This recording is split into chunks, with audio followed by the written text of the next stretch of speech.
이때가 몇 킬로대였나요? 130kg. 이제 1년 만에 60kg를 감량을 하신 거예요. 안 믿겨요. 네. What's up, guys? 안녕하세요, 피플 윤석입니다. 오늘은 부산에서 오신 우리 구독자 엄청나신 분을 모셔왔습니다. 몇 킬로 감량하신 거죠? 총 76kg 감량. 아, 제가 진짜 놀랬던 게 여기 사진 주신 거 보고 제가 깜짝 놀랐거든요. 이때가 몇 킬로대였나요? 130kg. 이제 1년 만에 60kg를 감량을 하신 거예요. 안 믿겨요.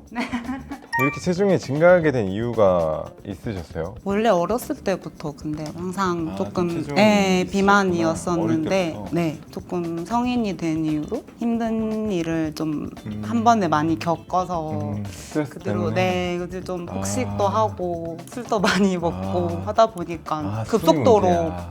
도현님이 130kg 된 게 사실 술과 스트레스뿐만 아니라 그 먹은 게 궁금해요. 나를 130kg까지 만들었다.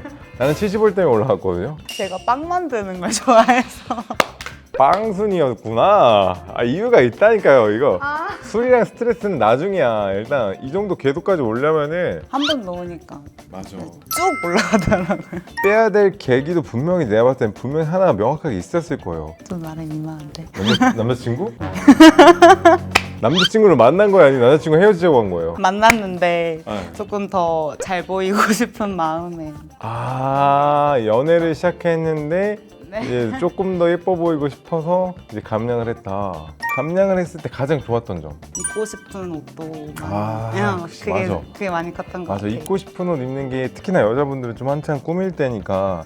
살은 그러면 어떻게 빼셨어요? 130kg 때는 사실 이미 관절이 많이 무리가 간 상태라 일단 밖에서 운동을 할 용기가 일단 안 났었던 것 같아요. 체중이 찐 사람들은 밖에서 운동하는 거 부담을 느끼고, 특히 헬스장 가는 것도 살 빼고 헬스장 간다고 하고 막 그러더라고요. 맞아요. 샐러드 먹고 아. 막 그냥 무작정 공원을 1시간 정도 매일 걸었던 것 같아요. 그냥 그 정도만. 식단도 이때는 크게 하지 않고 일단은 술을 조금 많이 줄였고요. 2달 만에 20kg 정도 네, 빠지더라고요. 이때 제가 봤을 때 수분 손실이랑 근 손실이랑 같이 나면서 좀 체중 감량이 빨리 된 것 같아요. 130kg 대고 원래 좀 많이 드시던 편이었으면은 그 탄수화물에 머금고 있는 수분 때문에 체중이 많이 올라가거든요. 근데 그걸 이제 샐러드로 먹는 순간 체지방이 빠진다는 개념보다는 탄수화물이 빠지면서 수분이 빠져서 좀 체중이 많이 이때 줄었을 거예요. 그럼 보통 이때 되면은 정체기가 오거든요. 맞아요. 이미 이렇게 먹으면 대사가 줄어요. 그때가 분명 정체기 가서 원래 그때 다이어트를 실패하셨는데 20kg 빼고 다이어트를 이어가실 수 있었던 방법. 6개월 정도 그냥 이 정도 유지하면서 이때는 유산소소 운동을 진짜 많이 했었어요. 최소 한 2시간에서 많이 하면 하루에 4시간까지. 아침에 저희 집 근처에 가벼운 산이 있어서 공복에 등산을 하고 저녁에는 또 다이어트 짐 이런 데를 좀 다녔어가지고. 그럼 맞아요. 엑서사이즈 같은 거 하셨구나. 네. 그룹 운동. 공복 유산소를 하게 되면은 아침에 눈 떴을 때 혈당이 낮아요. 그때 중저강도 운동을 하게 되면 지방 대사가 되게 많이 일어납니다. 그래서 숨이 헐떡거리는 정도로 계속 가잖아요. 그때 지방이 제일 많이 타요. 그래서 되게 좋은 전략을 선택을 하신 거예요. 저녁에 그룹 운동 같은 경우에도 이제 베이스가 그래도 근육을 쓰는 운동들이 좀 많이 넣다 보니까 좀 근신경계가 본의 아니게 좀 발달이 된 것 같고요. 이때 얼마나 감량하셨어요? 이때 40kg. 어떻게 그렇게 뺐지? 와, 이때는 어떻게 드셨어요? 지금도 살짝 후회하는 게 이때 좀 탄단지를 좀 맞춰서 잘 먹었으면은 괜찮았을 텐데. 잘 못 챙겨 먹구나. 네. 이때 그냥 거의 제한시켜. 그렇게 되면은 이제 근육이 빠지고 이제 살도 조금 처질 수 있고 피부 탄력이 진짜 많이 떨어지거든요. 그때 원래 보통 회원님들이 스트레스 많이 받아요. 맞아요. 보통, 그래서 그죠? 이때 막 살을 뺐는데도 그치? 벗은 몸은 솔직히 음. 마음에 들지도 않았고 엉덩이도 정말 많이 처져 있었거든요. 이렇게 살처짐도 느끼고 70kg까지 왔을 때 또 어쨌든 정체기도 오고 네, 뭔가 맞아요. 그때는 이제 어떤 식으로 또 바꾸셨나요? 그때부터 이제 웨이트를 시작을 했었거든요. 드디어 시작했구나. 네, 맞아요. 좋아 왔어. 이때부터 화이트. 이제 웨이트를 시작을 해서 뭔가 몸이 변화하는 게 전에 했던 네. 다이어트랑 확실히 다르더라고요. 그래서 바디 프로필을 목표로 또 다이어트를 한 번 더. 오, 이때는 운동 어떻게 하셨어요? 웨이트 1시간 반 정도? 3분할? 뭐 하체, 등, 그리고 어깨랑 가슴. 오, 잘하셨네. 하체를 전반적으로 할 때도 있고 좀 엉덩이만 타겟해서 어. 할 때도 있고 해서 근육 운동의 맛을 느꼈네. 네. 어. 등은 데드리프트에 좀 빠져서 조금 오. 메인 하고 유산소도 1시간 정도. 와, 대단한데? 이 정도면 사실 저는 운동 시간에 90분 넘기지 말라고 하거든요. 왜냐면은 이게 일반인 같은 경우에는 근육에 저장되어 있는 에너지가 그렇게 많지가 않아가지고 지방에서도 가져오지만 세포를 산화시켜버려요. 노화가 온단 말이에요. 이때 식단은 어떻게 됐어요? 아침은 사과랑 네, 크림 요거트 100g. 사과 안에도 피토케미컬이랑 그 식이섬유가 많이 들어있어서 이거를 먼저 먹고 다음에 음식을 먹게 되면 흡수율을 조금 낮춰줄 수도 있고 거기에 들어있는 비타민군 때문에 아침에 사과 먹는 거는 저는 추천해드려요. 저도 사과 먹거든요. 스프링 요거트도 괜찮아요. 여기에 들어있는 저당도 탄수화물이기 때문에 아침에 탄수화물 공급원으로 좋고 요거트에는 미량의 단백질이 들어있기 때문에 아침에 사과랑 그릭 요거트 조합은 좋은 것 같아요. 그 다음 끼니는 뭐 점심 드셨나요? 간식 드셨나요? 3끼 먹을 때 있고 4끼 먹을 때 있고 해서 조금 다르기는 한데 탄수화물은 그냥 뭐 현미밥이나 고구마, 단호박 100g 100g. 네, 탄수화물 그거, 100g에 네, 닭가슴살 100g, 아몬드 15알. 보조제 같은 거 드셨어요? 뭐 비타민이나 오메가3나 비타민 되게 잘 챙겨 먹었어요. 먹는 거 잘 처먹게 잘 처먹게 돼요. 죄송합니다. 잘 챙겨 먹게 되죠. 그 먹는 거 어렵지 않으니까. 맞아요. 그죠? 탄단지를 1대1로 지금 가져가셨는데 근데 저는 사실 탄수화물 비중을 조금 더 늘리려고 해요. 탄수량을 늘리면은 운동 강도가 높아지니까 그 대사가 더 많이 일어나서 더 살이 빨리 빠져요. 그러니까 1대1보다는 저는 뭐 2대1 정도 아니면 1.5대1 정도를 해보시면 좋을 것 같고 종합 비타민 같은 거 좀 챙겨 먹어야 되는 게 맨날 똑같은 거 먹다 보면 한쪽 비타민군이 비릴 수밖에 없어요. 그래서 다이어트 하시는 분들은 비타민 같은 경우는 좀 챙겨 먹는 게 좋아요.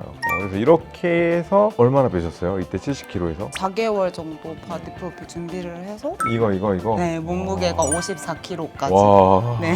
근데 사실 지금 70kg에서 54kg로 내려올 때 사실 그때 몸 변화가 제일 많았을 것 같은데 유산소 운동 위주로 했을 때와 근육 운동이랑 유산소를 병행했을 때 두 개의 좀 차이점을 느끼셨나요? 그러니까 몸무게 자체만 봤을 때는 유산소만 했을 때가 더 변화가 컸다면은 눈바디로는 역시 웨이트랑 같이 섞어서 하는 게 지금 관절은 다 괜찮으세요? 왜냐면 지금 사실 그 체중이 130kg였을 때 걷기라는 게 굉장히 사실 부담이 많이 되는 것 중에 하나거든요. 그래서 이런 분들은 이제 유산소 운동을 하는 것도 좋은데 기본적으로 근육 운동, 앉아서 할 수 있는 뭐 레그 익스텐션이나 아니면 레그 컬, 좀 앉아서 상체 운동을 한다거나 이렇게 체중을 분산할 수 있는 근육 운동을 하면서 유산소는 사실 물속에서 이렇게 걷는 거 그래서 제일 좋은 거는 이제 등산, 위로 올라가는 거나 앉아서 할 수 있는 자전거 같은 거를 하면은 좀 관절 부담 없이 조금 많이 할 수 있는데 그러면은 이제 도현님의 좀 팁을 드리자면 그 당시 유행하는 다이어트들 진짜 안 해본 게 없을 정도 다 해봤는데 과체중인 사람들이 하기에는 정말 맞지 않는 다이어트인 게